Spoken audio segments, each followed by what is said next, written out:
এই শাকটি অনেক সুস্বাদু।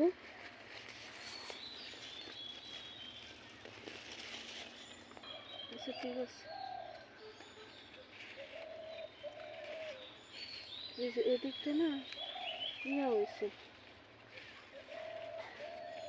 পাই না তো ফ্রিজের পাতা, গাছ পাই খালি। আমরা অনেক কষ্ট করে ভিডিও বানাই, ভিডিওর মাঝে মিউজিক দিয়া ভিডিওটা মানে ইয়ে করে ফেলাই। অনেক সময় দেখা যায় যে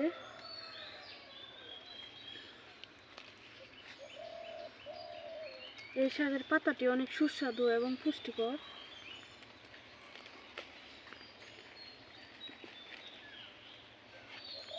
সংগ্রহ করা হয়েছে অনেক দূর থেকে।